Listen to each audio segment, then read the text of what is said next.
No one listens to you. And you know why? Because you haven't perfected the art of storytelling yet. Imagine this. You have a presentation at a bank or in school. You need to convey your thoughts and the information you have in the right way to your audience so that everything is understandable and clear. But you should also make them curious and interested in what you have to say. Thus, people will respect you more, really listen to what you say, and also value it more. But a lot of people still underestimate the power of it. It's one of the most important skills when it comes to communication. This is one big reason why some books become bestsellers and some videos go viral, while others get instantly forgotten about. Here's how you can become a top-level storyteller, which will not only make you more attractive, but also increase your confidence. And if you wonder why you should listen to me, it's because I implement almost all of these tips in my own videos, and over 23,000 people are interested in them. Every good storyteller should know his audience. As for me, a YouTuber, I also know what type of content you like and which you don't. What's the point of telling a story when it isn't even relevant for your listeners? Shape your story to your audience and play on their liking. What's very important for that is that you use their feedback and look at how they react to you when telling certain parts of your story. For example, you can include something in your story that some people out of your audience are very passionate about, like going to the gym. This will motivate them to listen to you, and you will instantly have their interest. Ask yourself these three questions. What do you know about your audience? What context clues or information can you gather? And how will you adjust your story based on your audience? Every story has some sort of goal, whether you recognize it or not. The best storytellers tell their stories with the desired result in mind. If your story isn't backed up by a goal, you won't have the motivation to convey it rightly to people. You surely don't only want to have everyone's attention, but also achieve something through telling that story. For some, it might be to make their listeners laugh. For others, it might be to help drive behavior change or just be seen as confident and attractive. I bet every one of you has heard at least once of a hook. A hook is an opening statement, which is usually the first sentence, that attempts to grab listeners' attention so that they want to continue listening. This can be a surprising fact or statistic, a controversial statement, an intriguing question, or just a simple joke. What also works well is starting in the middle of the story. Instead of saying, "I went to the supermarket and bought my usual bread, milk, and eggs. After that, nobody cares." You've lost their interest. Instead, say something like this: "I dropped my groceries and watched all 10 eggs shatter as I spotted Mike Tyson." You can have the best storytelling if your hook isn't good, because most people won't listen to you anymore after hearing your bad hook. That's why you should primarily focus on grabbing their attention and creating tension. Nothing can create thoughts that can get better than what gets created through your imagination. Your goal should be to encourage your listeners to actively create vivid images, actions, characters, and events based on their own past, beliefs, and understandings. The completed story happens in the mind of the listener, a unique and personalized individual. Rather than just sticking to the facts, be sure to talk about how you felt and how others felt as a result of the events that took place. Talking about your emotions and feeling at a certain moment is so important because that's what connects us as humans. If you take a look at Andrew Tate, he's one of the best storytellers. I always read comments that say his storytelling is so good. And why is that? Because you feel like you are part of the story. He tells you relatable parts and sets a very descriptive atmosphere. But the biggest thing he does is being energetic and creating tension.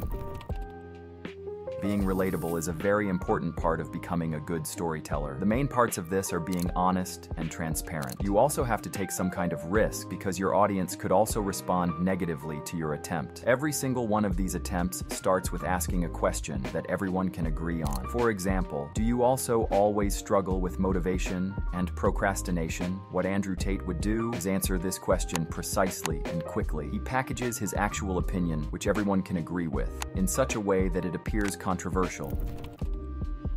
You know that annoying part when people use words like and just to get some more time to think about the question? Yes, we've all experienced it at least once, and it's totally normal. But this is what differentiates a good speaker from a bad one. Did you ever see Andrew Tate or Jordan Peterson use stammering? No, because they don't hesitate to say what they think. You can get rid of this by talking in front of a camera or mirror, but more on this later.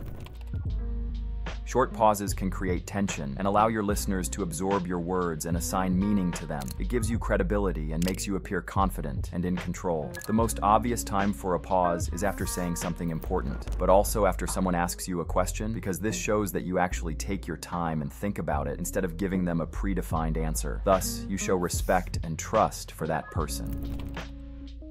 Sometimes I could talk for hours. I add details that aren't even relevant to the story that I'm telling, or I go off on a tangent that doesn't have anything to do with the story I'm trying to tell. Well, take it from me, it doesn't work. Be as clear and concise as you can with your story. Try asking yourself what details are important for your audience to understand. If they're not critical to the story, why are you including them? As best you can, try to filter out what information is must-have versus nice-to-have.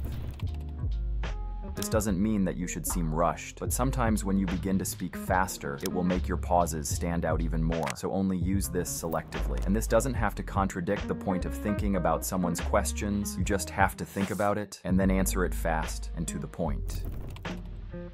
This is also a topic that often gets neglected. Your tonality makes a huge difference in how people perceive what you say. Don't hesitate to get louder, and sometimes it's even good to imitate people so that the people who listen to you get a good understanding of the situation. This doesn't mean that you should make people laugh about you, but support their imagination with it. For example, you had a dialogue with specific people. By showing emotion, you will give people insights about your personality and your way of doing things. Also, change your pacing, and most importantly, use facial expressions. They can assist as an emotional guide throughout the story you want to tell, because they draw attention to your body language and add very important value to your story.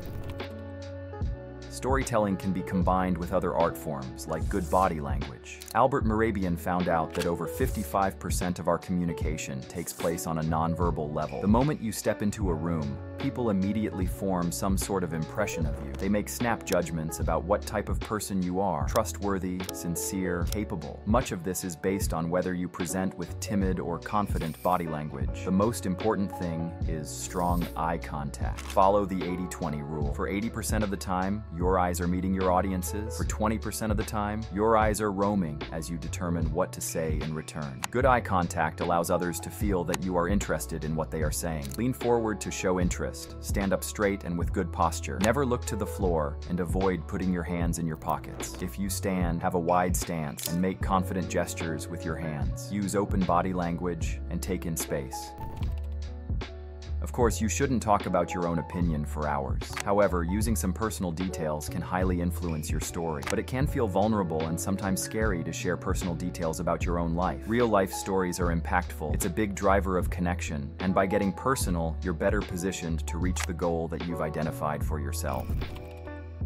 Ask any expert how you do storytelling, and they'll likely tell you that the key to good storytelling skills is embracing conflict. An easy and linear path to the finish line isn't going to keep your audience engaged. You probably all know that framing a problem, then showing the process to solve it, and at the end showing the result is the most effective way to not lose your audience's attention. By incorporating conflicts and problems into your story, you will build tension and create intrigue. Then you can use dialogue and short pauses to complete your story.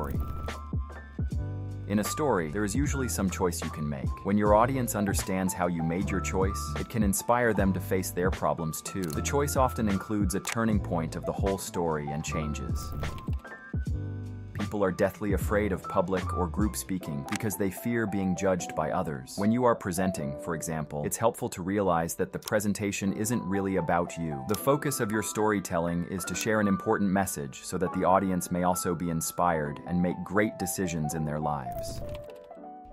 Now, after hearing all these tips, there are two methods to perfect your storytelling. This is the first one: watch and learn. You won't believe how much knowledge we can absorb through watching. Our brain detects a lot of patterns that we notice subconsciously. For example, someone who watches Mike Tyson boxing 2 hours every day will certainly be better at boxing than someone who has never watched boxing. So, if you constantly watch podcasts and speeches, you will adapt to the positive habits that get conveyed subconsciously by watching. You will only become good at something if you put in the effort and work to practice it. One way to do that is to get in front of a camera and film yourself while you speak. Think about it like this: would you publish this video for everybody to see with your current skills of storytelling? Probably not. So repeat this process over time and see your progress and how you will get slowly better. Also, try to get feedback from people you trust so that you can identify mistakes that you wouldn't notice yourself.